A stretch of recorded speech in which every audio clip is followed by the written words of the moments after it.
Hello everyone.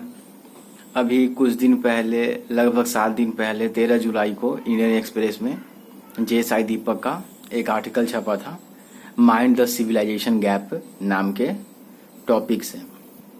दरअसल इससे पहले भी उन्होंने एक आर्टिकल छापा था जिसमें उन्होंने सिविलाइजेशनल अवेयरनेस को कहा था कि ये ज़्यादा इसको महत्व दिया जाए कॉन्स्टिट्यूशनल मोरालिटी के बजाय।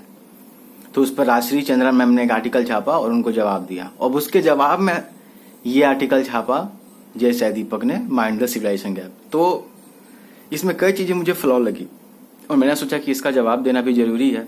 अब इनफैक्ट जेएसआई दीपक तो बहुत बड़े भाई, वो तो कई 2-3 किताबें भी लिख चुके हैं, तो हम लोग तो खैर ठीक है। लेकिन जितनी मेरी समझ है, क्योंकि ऑफकोर्स हम लोग भी थोड़ा बहुत पढ़े हैं, ऐसा नहीं है कि मतलब एक जेएसआई दीपक ही बोल सकते हैं। कई लोग अपना पढ़ के आप अपना नॉलेज खुद बढ़ा सकते हो और अपनी समझ आप खुद बढ़ाओ, किसी दूसरे के उस पर डिपेंड ना हो, मैं यही कहूंगा। तो ये जवाब है उनकी इस आर्टिकल का। पूरे आर्टिकल पढ़ा मैंने, मेरे ट्विटर पर भी मैंने इसका जवाब दिया है, 4 पेज का लगभग है। तो मैं उसको समराइज करने की कोशिश करूंगा। सबसे पहले तो वो राजश्री चंद्रा मैम को काउंटर करने का यूज करते हैं और विक्टिम कार्ड प्ले करते हैं। वो बार बार कहते हैं कि लेफ्ट के जो लोग हैं वो मुझे सवर्णों के हक में बोलने वाला, पैट्रियार्की को प्रमोट करने वाला और सावरकर के आइडियाज को रीपैकेज करके लोगों के सामने रखने वाला मुझे बताते हैं। बार बार वो विक्टिम कार्ड खेलते हैं, एक छोटे बच्चे की तरह जो रोते रहता है उसकी तरह। आप देखोगे आधा आर्टिकल में वे रो रहे हैं कि मुझे ऐसा कहते हैं, लेफ्ट वाले मुझे ऐसा कहते हैं। पहली बात तो राइट और लेफ्ट में किसी को डिफ्रेंशिएट करना ही प्रॉब्लमेटिक है। जब किसी के साथ आप डिबेट करते हो तो राइट एंड लेफ्ट नहीं होता है। अगर हेल्दी डिबेट चाहिए तो आप न किसी को राइट न किसी को लेफ्ट लेबल करोगे, आप तर्क दोगे, उधर से कोई तर्क देगा और फिर देखेगा कि क्या सत्य है। तो लेकिन आधे आर्टिकल में तो यही चीज बोल रहे हैं कि मुझे ये कहा जाता है, मुझे वो कहा जाता है। आप आते हैं, उन्होंने बात की कि साहबानो जजमेंट और कश्मीरी पंडितों के द्वारा जो रिव्यू, कुछ कश्मीरी पंडितों ने सुप्रीम कोर्ट में रिव्यू कहा था कि आप एक कमेटी बनाओ जिसमें कि जो कश्मीरी पंडितों का जो जेनोसाइड हुआ है उसके ऊपर देखने के लिए, उसको इन्वेस्टिगेट करने के लिए। लेकिन सुप्रीम कोर्ट ने मना कर दिया। सबसे पहले आते हैं साहबानो जजमेंट पे कि साहबानो जजमेंट में राजीव गांधी ने, आप सबको पता है कि जजमेंट दिया गया था कि साहबानो के जो पति हैं उनको एलिमनी मिलना चाहिए। साहबानो एलिमनी मतलब कि डाइवोर्स के बाद रख रखाव के लिए जो पैसा होता है महीने का, वो पति को देना होगा साहबानो को। लेकिन उस समय की राजीव गांधी जजमेंट ने उसके फैसले को बदल दिया और ये बहुत बड़ा ब्लंडर था। आज भी कांग्रेस इसे जूझती है और माइनॉरिटी अपीजमेंट इसको कहा जाता है कि तुमने क्यों सुप्रीम कोर्ट का फैसला बदला। सुप्रीम कोर्ट ने फैसला दिया था कि हाँ ये बात सही है, साहबानों को महीना महीना पैसा मिलना चाहिए उनके पति के द्वारा, उनको डाइवोर्स मिला, वो बच्चों को कैसे संभालेंगे। लेकिन राजीव गांधी ने कि मुस्लिम लोगों का सेंटिमेंट हर्ट होगा या पता नहीं क्या क्या। तो भाई शायद दीपक जी, आज भी तो कांग्रेस जूझ रही है उससे, ये बात सीक्रेट नहीं है और ये बात कांग्रेस को भी पता है कि उसने बहुत बड़ा ब्लंडर किया है। और दूसरी बात जो कश्मीरी पंडितों का जो पिटीशन था उसे डिसमिस किया था सुप्रीम कोर्ट ने कि नहीं, कि जेनोसाइड को चेक कीजिए, इसमें इन्वेस्टिगेट कीजिए। तो भाई अब तो सुप्रीम कोर्ट के जजों से पूछना पड़ेगा ना कि उन्होंने क्यों मैसेज डिसमिस किया। अब मुझे तो नहीं पता है या किसी को नहीं पता है, अब आपको खुद आप जाके पर्सनली पूछो, ठीक है। अब जो भी हुआ है वो इन्वेस्टिगेट हुआ, सरकार को रिपोर्ट करना चाहिए, सरकार भी अपनी तरफ से इन्वेस्टिगेट करे, आंकड़ा पेश करे, है ना। यहाँ कहीं भी अन्याय हुआ है वहां न्याय होना चाहिए, चाहे वो किसी भी धर्म का हो, किसी भी जाति का हो। आगे शाहिद दीपक कहते हैं कि मैंने कॉन्स्टिट्यूशनल मोरालिटी के खिलाफ बात नहीं है। कॉन्स्टिट्यूशनल मोरालिटी का मतलब एक खास मतलब होता है कि कई बातें कॉन्स्टिट्यूशन में लिखी हुई हैं। कॉन्स्टिट्यूशन का एक बहुत बड़ा है कि राइट्स मिले लोगों को, वेलफेयर हो, लोगों का कल्याण हो, लेजिस्लेचर जो है वो कंट्रोल में रखे एग्जीक्यूटिव को, ऐसा नहीं कि जो सरकार है वो बेलगाम हो जाए। उसके ऊपर कई तो पार्लियामेंट है, ठीक है, कई स्टैंडिंग कमेटी है, कई सारी चीजें लोगों को मिली हुई है। डायरेक्टिव प्रिंसिपल स्टेट पॉलिसी है, भले वो कोर्ट में इन्फोर्सिबल नहीं है लेकिन वो एक गाइड करती है कि पॉलिसी ऐसे बनेगा। तो कॉन्स्टिट्यूशनल मोरालिटी का मतलब सीधा ये होता है कि कई चीजें कॉन्स्टिट्यूशन में नहीं लिखी गई हैं लेकिन उसके अंदर से निकल के आती है, वो भाव निकल के आता है कि अच्छा कॉन्स्टिट्यूशन ये कहना चाहता है, वो जो आत्मा है हमारे संविधान की वो मोरालिटी है, ठीक है। तो शायद दीपक कहते हैं कि मैंने मोरालिटी के खिलाफ बात नहीं की, लेकिन मैं चाहता हूं कि जो सिविलाइजेशनल अवेयरनेस है वो इसके कैलकुलस में आए, ठीक है। लेकिन प्रॉब्लम यह है कि किन किन केसों में इन सिविलाइजेशन अवेयरनेस को लाया जाएगा। किन किन केसों में, किस हद तक लाया जाएगा, ये तो आपने बताया नहीं। तो किन किन केसों में सिविलाइजेशन अवेयरनेस को लाया जाएगा और किस हद तक लाया जाए, to what degree of extent, in what cases and in what manner. तो किस किस मैनर में इस केस को लाया जाएगा ये भी हमें नहीं पता है। तो ये चीज शायद दीपक क्लियर नहीं कर रहे हैं। वो बार बार सिविलाइजेशन अवेयरनेस की बात कर रहे हैं कि कॉन्स्टिट्यूशन मोरालिटी के साथ सिविलाइजेशन अवेयरनेस को जोड़ो। अब जैसे कुछ दिन पहले एक बहुत ही खराब हादसा हुआ। एक जो आदिवासी युवक था मध्य प्रदेश में, उस पर एक युवक ने, वो युवक एक राजनीतिक पार्टी का था, लेकिन मैं यहाँ किसी राजनीतिक पार्टी की नहीं अति कर रहा हूँ, वो एक कुछ शुक्ला वगैरह था, पता नहीं क्या उसका नाम था, उसने उस पर पेशाब किया। ये आपको भी पता है ये घटना। अब मैं जिस दीपक से पूछना चाहता हूँ कि आपका जो सिविलाइजेशन अवेयरनेस है, क्या इस घटना को दोबारा फ्यूचर में होने से बचा सकता है? आपका सिविलाइजेशन अवेयरनेस यानी आप जो कहते हो ना कि 5000 सालों का सिविलाइजेशन, ठीक है जो भी है, लेकिन आप बार बार कहते हो कि नहीं कॉन्स्टिट्यूशन से ज्यादा महत्व दो सिविलाइजेशन अवेयरनेस को और भीड़ की बात को मानो, मेजोरिटी की बात को मानो। तो क्या आपका जो सिविलाइजेशन अवेयरनेस है, क्या ये सुनिश्चित कर सकता है कि आगे इस तरह की घटना नहीं होंगी? और ये तो केवल मैंने एक ही घटना बताई, कई ऐसे खराब घटनाएं हुई हैं जो मानवता को शर्मसार करती हैं।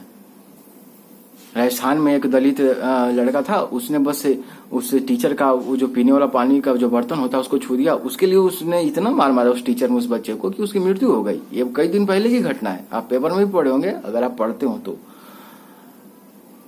अब शायद दीपक के आर्टिकल में कहीं भी लिबर्टी, इक्वालिटी, फैटर्निटी की बात नहीं होती है, जस्टिस की बात नहीं होती है, सेकुलरिज्म की बात नहीं होती है। वे बार बार सिविलाइजेशन अवेयरनेस पे जोड़ देते हैं, जो कि बहुत ही प्रॉब्लमेटिक है। ये गलत है। जो हजारों सालों से हमारा जो इतिहास है, इतनी सारी लड़ाइयां हमने लड़ी, हमारे ऊपर भी हमले हुए, और तब जाके हमने सीखा और तब हमने कॉन्स्टिट्यूशन बनाया, और उसको महत्व कम करने की बात कर रहे हैं और फैटर्निटी की बात नहीं कर रहे। लिबर्टी, इक्वालिटी कहाँ है? ये सब नहीं होगा तो सोसाइटी इगलिटेरियन कैसे बनेगा? समानता की बात कैसे? समान सोसाइटी बनाना नहीं, इगलिटेरियन, इक्विटेबल, इंक्लूसिव सोसाइटी जिसमें सभी लोगों का महत्व हो, सभी लोगों के लिए जगह हो। ऐसा नहीं कि कुछ लोग ही ऊपर चढ़ जाएं और बाकी लोग नीचे रहें, कुछ लोग के पास धन हो जाए, कई लोग तो धन ही नहीं।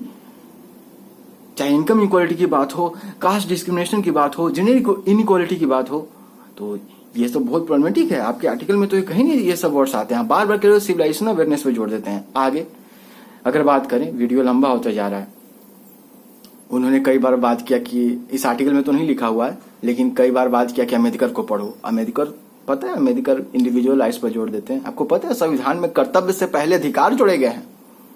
फंडामेंटल राइट संविधान के पार्ट 3 में आर्टिकल 12 से लेकर आर्टिकल 35 के बीच में है। और आपको पता है फंडामेंटल ड्यूटीज कहाँ है? फंडामेंटल ड्यूटीज जब संविधान बना था तब भी नहीं डाले गए थे। वो तो सवर्ण सिंह की कमेटी की अध्यक्षता में जो सिफारिश की थी, इंदिरा गांधी के समय कर्तव्य डाले गए थे आर्टिकल 51A में। तो सोचिए अधिकार पर कितना जोर है और न्याय पर कितना जोर देता है संविधान कि नहीं इंडिविजुअल को राइट दो। क्योंकि अम्बेडकर को पता था कि सोसाइटी कभी भी बदलना नहीं चाहती है। सोसाइटी भीड़ है, भीड़ ज्यादा से ज्यादा क्यों नुकसान करती है? वो इंडिविजुअल ही है, जैसे आप हैं, हम हैं। ये इंडिविजुअल अकेला चलो रे, रविन्द्रनाथ टैगोर का पोएम है ना, अकेला चलो रे, जब कोई तुम्हारे साथ ना हो फिर भी अकेला चलो रे। अकेला आदमी ही दुनिया को और समाज को बदलता है। अम्बेडकर किस समाज से आते थे? महार जाति से आते थे और उन्होंने इतना कुछ किया। क्या कभी भी महार जाति के सोसाइटी में इतना था? कितने सालों से वो ऑपरेस्ट थे। तो इंडिविजुअल को राइट देता है कॉन्स्टिट्यूशन। और जैसा दीपक अपने हर चीज में सोसाइटी को बलवान बनाओ, इंडिविजुअल को और कम करो, उसके अधिकार को कम करो, उसको दबाओ। इसके वो कहते उनके आर्टिकल में ये चीज गंध आता है, मुझे इन चीजों की गंध आती है। तो नहीं, इंडिविजुअल को राइट दो, आपको राइट मिले, आपको न्याय मिले। भारत में 4.4 करोड़ केस पेंडिंग है। मतलब आप पढ़ोगे तब ना, न्यूज़पेपर रोज पढ़ोगे। मैं तो रोज पढ़ता हूँ लगभग, मैं तैयारी भी करता हूँ तो मुझे रोज इंडियन एक्सप्रेस में पढ़ता हूँ, अब द हिंदू भी पढ़ूंगा। तो भाई ऐसे में सिविलाइजेशन अवेयरनेस पर प्रेस करना क्या सही है? ये तो भीड़ का राज हो जाएगा। आगे वे कहते हैं कि संविधान के पहले भी बहुत सारी अच्छी चीजें भी हैं, जैसे कि सोसाइटी को रिफॉर्म करने में, जैसे कि टेम्पल एंट्री मूवमेंट था, है ना, मंदिर प्रवेश आंदोलन, और कई सारे सोशल इन्फॉर्मर थे, जैसे कि नारायण गुरु हो गए। तो संविधान के पहले भी कई सारी जो संविधान में कई बातें हैं और संविधान के पहले भी हुई हैं, बात सही है। लेकिन संविधान के पहले कई गलत चीजें भी हुई हैं कि भारतीय समाज का एक बहुत बड़ा तबका एक किससे दब के रहा, एक बहुत छोटे तबके से दब के रहा। उच्च जाति के तथाकथित उच्च जाति के लोगों ने कई सारे नीचे लोगों को दबा के रखा। इसकी बात भी तो जैसा दीपक करें। सही चीजें भी हुई हैं और सही चीजें हमेशा होती रही हैं। ऐसा नहीं था कि संविधान के पहले सही चीजें नहीं हुई थी, लेकिन संविधान रहना जरूरी है। उसमें जो बातें हैं, जो कॉन्स्टिट्यूशन मोरालिटी है, वे रहनी जरूरी है। तो सिविलाइजेशन अवेयरनेस पे ज्यादा जोर न देके वो जो चीजें हैं हमारे अंदर हैं, आज भी दिवाली मनाते हैं, आज भी होली मनाते हैं, वो कहीं गई नहीं है। और भारत की जो सीमा जो कम हुई है उसमें जो आक्रमणकारी थे उन्होंने तो उसके चलते जो डिस्ट्रक्शन हुआ ही, लेकिन हम लोग में ज्यादा गलती थी। हम लोग अपने ही लोगों को इतनी बुरी तरह से हमने ट्रीट किया, नीचे जाति के लोगों को, दलितों को एकदम गुलामों से भी बदतर कभी कभी ट्रीट किया उनको। तभी तो वो अपना धर्म छोड़ के दूसरे धर्मों में चले गए। हो सकता है किसी और धर्म को उन्होंने रिजेक्ट कन्वर्सन किया, तो ये तो गलती मानो। और जेंडर डिस्क्रिमिनेशन का क्या, तो अभी भी सोसाइटी में तो सिविलाइजेशन अवेयरनेस पे ज्यादा जोर नहीं देगा, कॉन्स्टिट्यूशन मोरालिटी पे जोड़ दो, कॉन्स्टिट्यूशन की बातों को अच्छे से लागू करो, कानून को अच्छे से लागू करो। हमारा सोसाइटी इक्विटेबल हो, हर कोई के लिए जगह हो, इंक्लूसिव सोसाइटी हो और जस्ट सोसाइटी बने। यही है, सत्य है ये।